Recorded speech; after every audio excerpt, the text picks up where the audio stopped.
Here's how to make the most out of your child's reading book.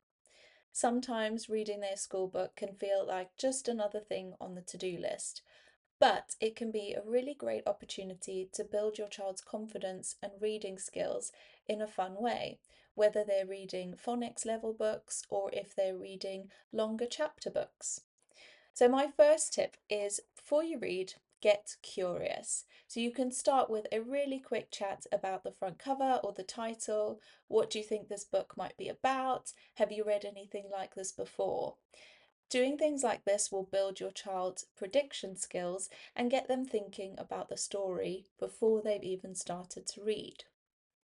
My second tip is while they're reading, encourage their independence. So if your child is reading aloud, give them time to figure out any tricky words. Don't be too quick to jump in if they need some help, but instead, if they get stuck, give them some ideas of what they can do to help themselves, like sounding it out, using the pictures as clues, or rereading the sentence again if something hasn't quite made sense, so they can read it back and check if maybe they misread a word.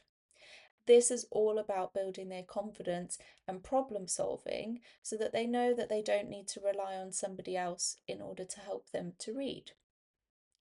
My third tip is after reading, talk about the book. So ask a few questions to check their understanding and to make it more meaningful. You could ask them things like, what was your favourite part? Why do you think a character did that? Would you like to read more books like this? These little conversations can support their comprehension and can help your child to connect with what they're reading. And my last tip is to make it fun, to extend the story in some way. So you might think about a simple activity that you can do, like acting out a scene or drawing a new ending. You could write a letter to the character or create a comic strip of the things that happen in the book. All of these kinds of activities make reading more interactive, memorable, and fun. So just remember, reading doesn't have to feel perfect at home. It just needs to feel positive, and a few minutes a day can really make a huge difference, especially if you're adding in these small tweaks to make it more fun. If you have any more questions, feel free to comment them below. Happy reading!